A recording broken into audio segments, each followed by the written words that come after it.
We've been wheeling the Dirty Mistress now in this form for about 2 years now. And I think we can honestly say we've uncovered some of the weak links of the TJ. Check it out. The very first thing on my list, while it's probably not the most important, but it's kind of a big deal, is what Jeep calls a skid plate on the gas tank. Check it out. This tin thing, very thin. Basically, the only thing it's there for is to help prevent maybe punctures on the plastic gas tank. And another kind of issue here is the size of the gas tank. There were Jeeps made with bigger gas tanks, but this one only has a 10-gallon tank. Not tremendously useful. We need more. Second on my list of shortcomings of the TJ is the factory fenders. The factory fenders really kind of limit you to going anything bigger than like a 33-inch tire. And even at that, you have to puck the suspension to limit your up travel. Let the wind calm down here. Just to keep your tires from making contact with the fenders.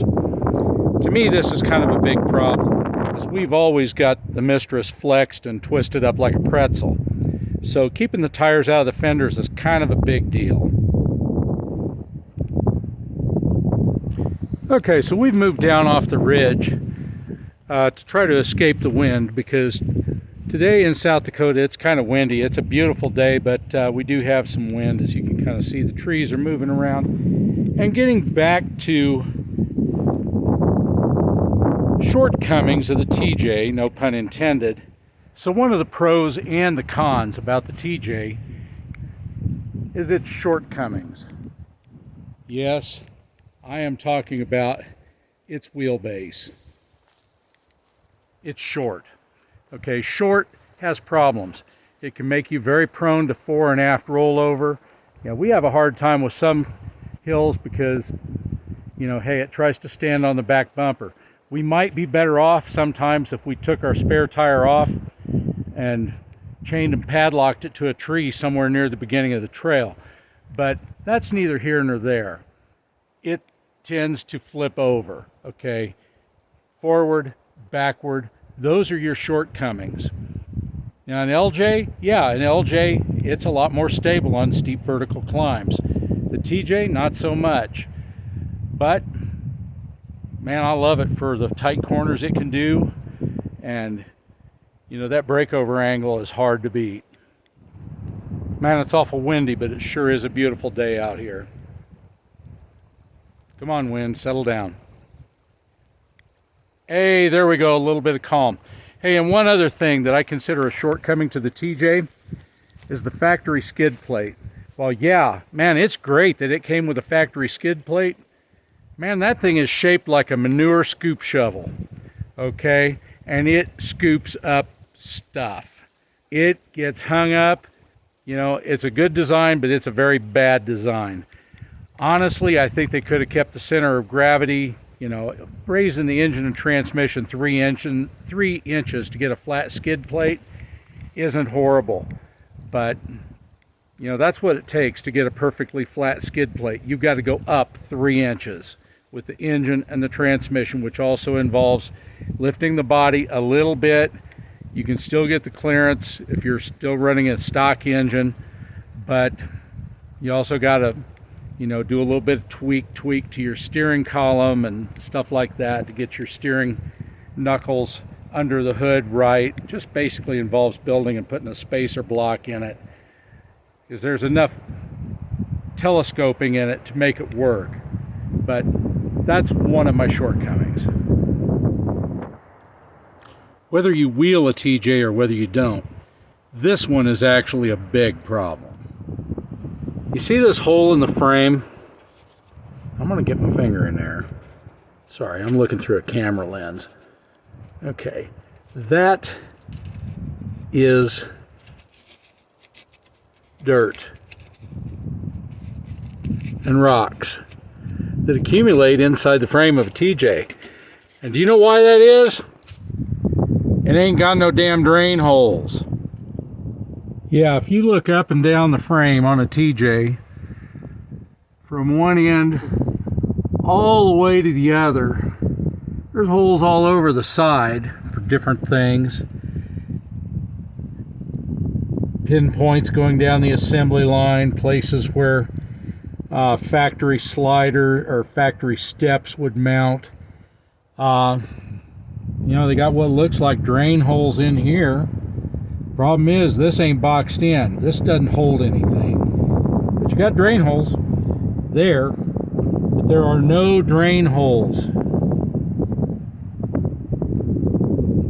in a TJ frame. That's something we can cure, and we're going to cover that in an upcoming video. One other thing I can honestly say I would have done differently on a TJ is this. Okay, I'm going to spin this around here, and that is this point right here, your lower control arm attachment. As you can see on this one, man, we're hung up on that thing all the time. And yeah, since we got rid of the TJ scoop shovel, it's worse. And there would have been plenty of room from the factory. Now these rims are the same as a factory offset, but look at this.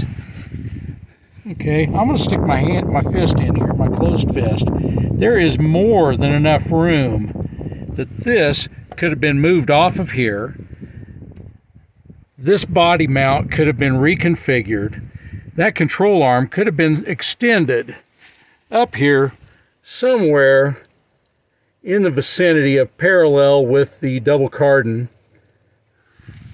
You know, putting it right about here. Okay, back just a little, right about there as the center point. And yes, actually, there's enough room on the top.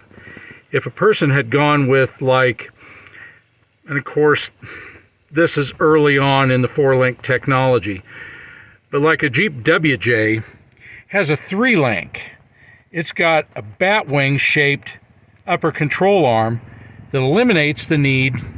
Of course, I try to get where nobody's at, somebody's coming. Lastly, and probably my biggest issue on the TJ, has got to be the wimpy steering. Let me show you this. Okay, in one of our previous videos, we got into the rocks with the steering, and we bent the tie rod ends. Well, these have been replaced, and since then, they have not been hit. But just from getting the front wheels bound, you can see that this tie rod end is bent. Now there's another flaw with this.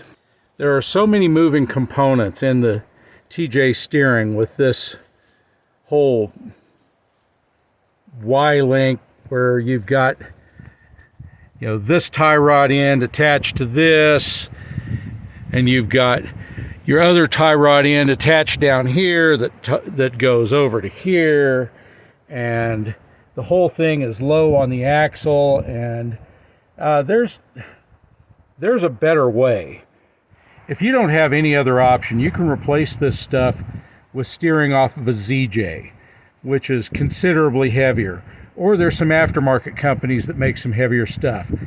Honestly, what I would like to do is I would like to go with the TerraFlex system, that you replace the knuckle over here and it raises everything up. It takes your drag length straight from your pitman arm to here, and then it's a straight across. You re-drill this and you move the tie rod to the top. It gets you considerably more clearance. And yeah, there are some other things that are going to have to be reconfigured in doing that, but TerraFlex accounts for that. And that is your mounting point for your sway bar, which has to be reconfigured. This may also be exaggerated by the fact that that's bent back. But hey, just another one of those things that really should be corrected.